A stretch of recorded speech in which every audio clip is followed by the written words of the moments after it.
अगर vegan lifestyle अगर आप अपनाते हैं, बीमारियों पर क्या इम्पैक्ट पड़ेगा? ज़ूनोटिक डिज़ीज़ का जो है ये वीगनिज़्म पूर्ण समाधान नहीं है। आंशिक समाधान कह सकते हैं क्योंकि एंटीमाइक्रोबियल रेज़िस्टेंस का खतरा एनिमल बेस्ड प्रोडक्ट से तो है, लेकिन उसी तरह का खतरा हमें एग्रीकल्चरल बेस्ड जो केमिकल फर्टिलाइज़र इंटेंसिव है, उससे भी है। बेसिकली इन्हीं के दृष्टिकोण को फ़ॉलो कर रही है दुनिया। हर देशों में, हर संस्थाओं में एनिमल क्रुएल्टीज़ के लॉ बने हुए हैं। हर सरकारों ने बना रखा है। इससे आगे थोड़ा बढ़ते हैं पीटर सिंगर। वो कहते हैं कि ऐसे ठीक नहीं है। जिस तरह से हम रेसिज़्म को गलत मानते हैं, जिस तरह से हम सेक्सिज़्म को गलत मानते हैं, उसी तरह से हमें स्पेसिज़्म को भी गलत मानना चाहिए। टॉम वीगन का दृष्टिकोण इनसे एकदम से अलग है कि नहीं, आप किसी भी तरह से किसी भी एनिमल बेस्ड प्रोडक्ट का इस्तेमाल मत करिए और किसी हर एनिमल का राइट है, जैसे आपका राइट है। किन-किन जानवरों को आप राइट देंगे?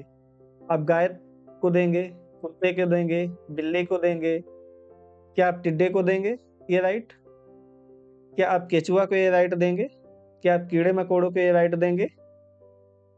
आपका जो दृष्टिकोण है कि चेतना रखते हैं या नहीं रखते हैं, या अनुभव करते हैं, नहीं करते हैं, आपको कैसे पता कि वो अनुभव नहीं करते हैं? दूसरा अगर आप देखेंगे, तो एक बड़ा इम्पैक्ट पड़ेगा ज्योग्राफिकल कंडीशंस का। सेमेटिक रिलीजन का जो उभार है और जो फैलाव है, वो ऐसे क्षेत्र में है, जहाँ पे आप हमेशा एग्रीकल्चर पे डिपेंडेंट नहीं हो सकते हैं। भारतीय दार्शनिक प्रणाली में जानवर इस तरह से नहीं देखे गए हैं कि वो आपके इस्तेमाल के लिए हैं। जानवरों को आपका सहजीवन के रूप में देखा गया है। आज की जो वीगन दृष्टि है वो भारतीय जीवन दृष्टि नहीं है। आज की जो वीगन की दृष्टि है वो टॉम वीगन की दृष्टि है। आचार्य प्रशांत का योगदान मेरी दृष्टि में ये है कि उन्होंने युवाओं को जो कॉलेज एजुकेशन की या जो लेफ्टिस्ट आइडियोलॉजी का ट्रैप होता है उससे निकलने में मदद की है।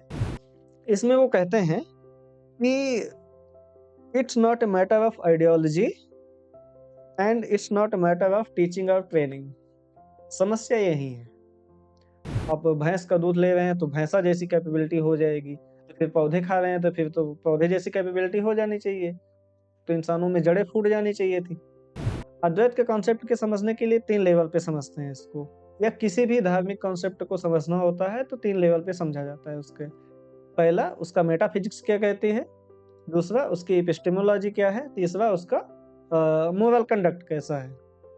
आचार्य प्रशांत का तर्क है कि आपको अहिंसक होना है मुक्ति के लिए, मोक्ष के लिए, यही परम उद्देश्य है।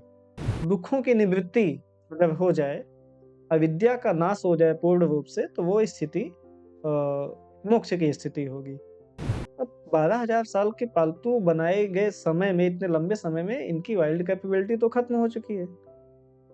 प्रेजेंटेशन के तरीके में ऐसा दिखाते हैं कि एक गिलास है, उसमें फिर कोई दूध डाल रहा है, फिर दूध धीरे-धीरे उसका कलर लाल हो गया।